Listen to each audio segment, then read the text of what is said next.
एक सूबाई हुकूमत, एक चीफ मिनिस्टर जो कि एक सूबे का चीफ एग्जीक्यूटिव है और वो अपनी लीडर से मुलाकात के लिए नहीं जा सकता, मुलाकात नहीं कर सकता। और आप मुझे बताएं यहाँ आप कितने लोग हैं? आप बताएं कि आपके कोई दोस्त यार जो है ना इधर की जेल में होगा, किसी कोई मर्डर भी होगा, और भी बहुत सी जराइम में लोग हो सकते हैं, किसी से मुलाकात का इनकार नहीं है, किसी से मुलाकात का इनकार नहीं है। जेल मैनुअल के मुताबिक है, जेल मैनुअल के मुताबिक हर कोई अपनी उससे मुलाकात कर सकता है। इमरान खान इस मुल्क का वज़ीर आज़म रहा है बहुत बड़ा, और एक मुंतखब चीफ मिनिस्टर उसके साथ मुलाकात नहीं हो रही। तो क्या ये इस मुल्क में आप समझते हैं कि कोई कानून है, कोई आईन है? आप समझते हैं कि ये मुल्क जो है कोई ज़ाबिते और कोई उसूलों से चलता है? ये सिर्फ डंडे से चलता है, डंडे से। और जुल्म का ये निजाम, डंडे का ये निजाम हमें किसी सूरत पे मंजूर नहीं है। हम इस मुल्क में अगर जिंदगी बसर करते हैं और जिंदगी हमें इस मुल्क में हमने रहना है तो उसूल के तहत और आइन और कानून के तहत जो कॉन्स्टिट्यूशन हमें बताया गया 1973 आइन, उसके मुताबिक होगा तो हम उसको मानेंगे। और अगर कोई जुल्म और जबर से कोई तरीका करेगा नहीं मानेंगे। देखिए हम तहरीक इंसाफ में हैं, आप में से मुख्तलिफ पॉलिटिकल पार्टी से लोग ताल्लुक रख रहे होंगे, यह आपका जमहूरी हक है, कोई आपके जमहूरी हक को इनकार नहीं कर सकता। लेकिन ये जो जुल्म हो रहा है ये इमरान खान के साथ नहीं हो रहा, यह आप सबके साथ हो रहा है। अवाम से वोट का हक छीना गया, फैसला अवाम नहीं करेंगे कि मैंने किसको मुंतखब करना है, फैसले अवाम ने नहीं करनी है कि मैंने किसको वोट डालना है। वोट डालने वाले अहम नहीं है, वोट गिनने वाले अहम है। बताओ, अगर मुझे पता चले कि आप जो है ना आपके वोट के कोई वैल्यू नहीं है, तो कोई नुमाइंदा, कोई मेंबर वो आपकी इस बातों को मानेगा? आपकी डिमांड को कोई परवाह करेगा? आपके पास ये वोट का हक है तो फिर जो आपका नुमाइंदा है वो आपके पीछे घूमता है। अगर आपसे ये वोट का हक खत्म हो गया, छीना गया, तो फिर कौन?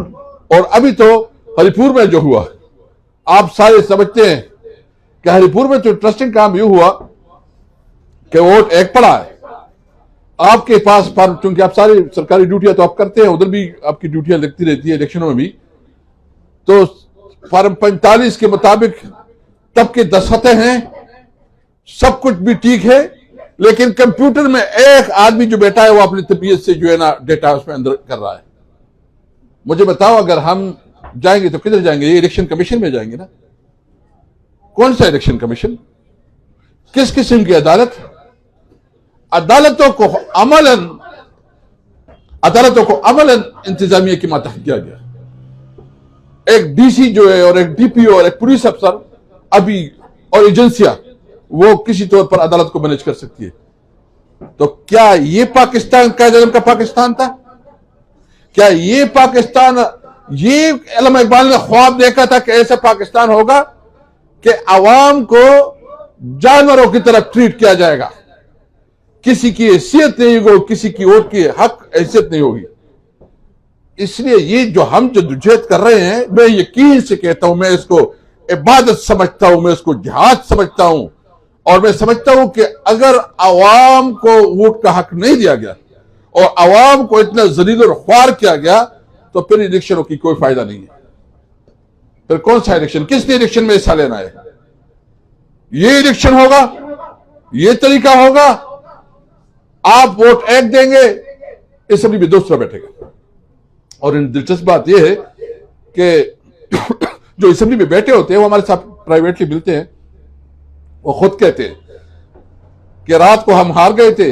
वो एक पंजाबी सीनियर एमएनए है, वो कहता है रात को मैं हारा था और सुबह जो है ना डुलकिया बजी, उसने कहा कि तुम जीत गए हो।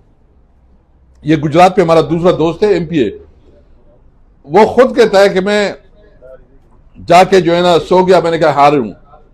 डीसी साहब का फोन आया सुबह कि आप तो जीत चुके हैं। मैंने इसलिए बात की कि अगर वोट को वो मियाँ साहब कहते थे ना कि वोट को इज्जत दो। हम समझ रहे थे कि वो वोट को इज्जत दो, वो उस वक्त नारा लगा रहे थे। हमने कहा वो वोट का बड़ा ख्याल रखेगा, वो वोट के तकद्दुस को सही मानों में अकीदतन मानेगा कि वाकई इस मुल्क को ये अवाम का हक है कि उसकी वो जो वोट है, उसका जो ओपिनियन है, उसका एहतराम किया जाएगा। अभी मियाँ साहब खुद अपना सीट 70,000 वोट से हारा है।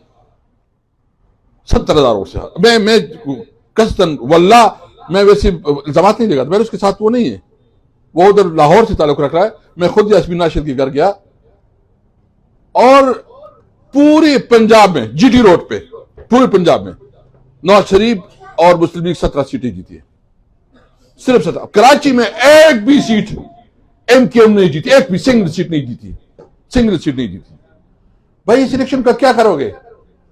इससे तो नोटिफिकेशन निकालो और फिर कानून साजी भी करो, और कानून साजी भी इस तरह करो, इस पूरी कानून साजी में कोई एक कानून बनाए जो आवाम के लिए बनाओ, एक कानून।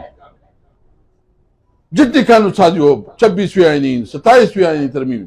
और सबसे पहले इंटरेस्टिंग बात यह है कि हमारे एमएनए साहिबान ने एक ऐसा कानून भी पास किया कि जिसमें एजेंसियों को यह इख्तियार दिया, अथॉरिटी दी कि वो एमएनएज और एमपीएस की टेलीफोन टेप कर सकते हैं।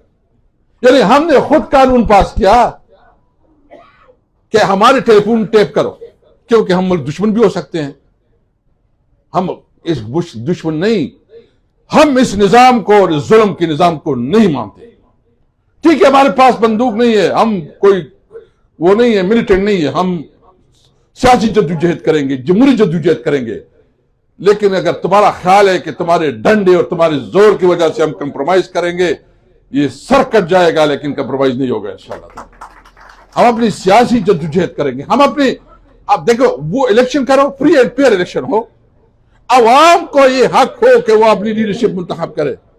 फिर जो भी मुंतखब हो, जो भी अवाम जिसको वोट दे, पंजाब में अमन एंड मार्शल लॉ है। उस दिन वो चीफ मिनिस्टर साहब से हमारी डिस्कशन हो रही थी, तो वो कह रहा था कि 5 मिनट पहले में उसने कहा कि हम पता चल जाता कि लिबर्टी जाना है तो सारा लिबर्टी दुकानें बंद हो जाती थी। तो हमने तरीके से बनाया कि हम दूसरी मार्केटों में गए।